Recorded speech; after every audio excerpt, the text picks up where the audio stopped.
name is Dr. Emily Kisor, and I am a pediatrician at Beacon Medical Group, Pediatrics, Bristol Street. So I don't know about you, but I'm very excited about nice days and sunshine. And with warm weather often comes swimming, playing in sprinklers, going to the beach, vacations with your family. So I would like to take some time to review some water safety. The American Academy of Pediatrics states that the number one cause of accidental death in children aged 1 to 4 years old is drowning, and that most commonly occurs with unsupervised, unexpected exposure to water. 69% of toddler drownings occur during non-swimming times. So I would like to take you through 5 different layers that can help decrease these statistics. So the first layer are barriers and alarms. So the most important barrier are fences. And the fences follow the rule of 4s. So what that means is that a fence should surround a body of water by all 4 sides. It should be at least 4 feet tall, and there should be no more than 4 inches underneath the fence or in between the fence slats. We want to make sure that the fence has a self-closing, self-latching gate, and we want to make sure that there are no footholds or any objects close to the fences that allow for kids to climb over them. I also recommend keeping toys outside of the swimming area so that kids aren't tempted to go in to get their toys during non-swimming times. The next level of safety should be pool covers. So the safest type of pool cover are the automatic pool covers, but even those, you need to make sure that you close them for them to actually be effective. And then we can talk about alarms.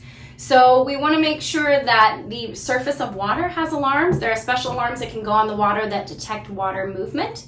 But we also want to make sure that we have special latches and alarms that go on the pool gates or that go on the doors or even windows of the house, especially that have access to water. So if you're going on vacation, I actually recommend that you take transportable alarms or latches that you can take with you on vacation.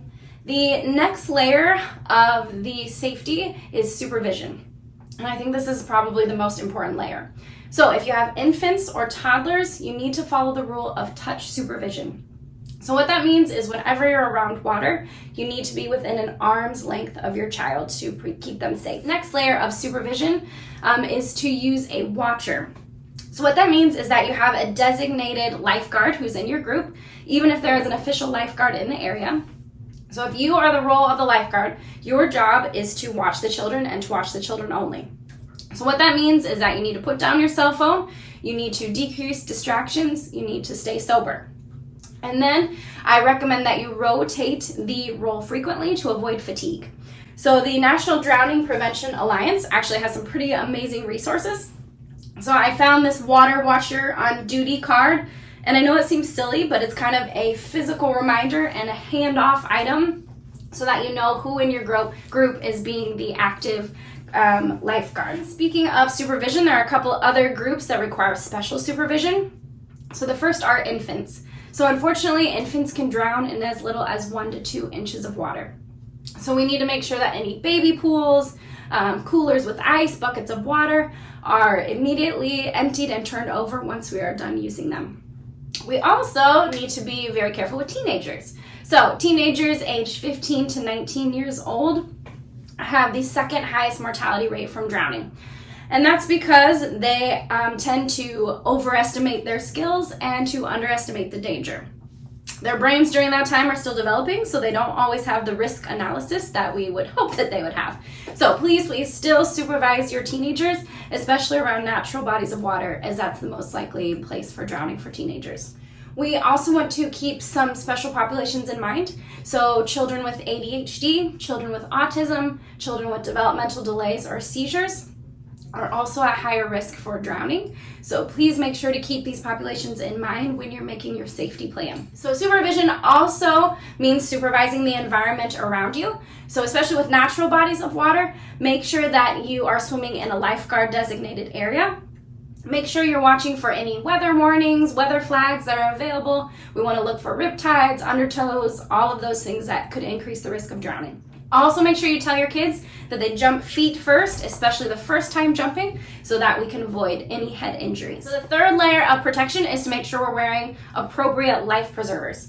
So the most important thing about life preservers is that it says right here, U.S. Coast Guard approval. So U.S. Coast Guard approval is the highest safety rating. So please make sure that your life jackets or even some puddle jumpers have that rating. And then you want to choose the life vest based on your child's weight. The fourth layer of protection are swimming lessons. The Academy of Pediatrics recommend that all kids participate in swimming lessons. I often have parents ask me what the appropriate age for swimming lessons are, and it actually really depends on your family. So it depends on how early your kids have access to water, what type of access they have. It also depends on where they are developmentally and maturity-wise. So if you have questions, make sure that you talk to your provider and ask them specifically about what age may be appropriate. Most commonly, the age is 1 to 4 years old because, again, that is the age group that has the highest mortality rate for drowning. So the fifth layer is emergency preparation. So we hope that none of these scary events happen, but if they do, I want you to be prepared. So I highly recommend taking a CPR class. Even consider your teenagers taking a CPR class so that you know how to respond in these events. And then lastly, just talk with your family. Sit down, have a conversation before you go on vacation, before you go to the beach, every time before you swim, and go down through the rules and through the expectations and stick with them. The website I mentioned earlier has some pretty fantastic free resources. So this one is like a vacation water safety checklist that you can go through with your family if you're in an unfamiliar place. They also have these pool rules. So sometimes it's nice to have a bright visual reminder of the recommendations for safety, so these could be good tools to have with you as well. If you are looking for a primary care provider, please visit beaconhealthsystem.org.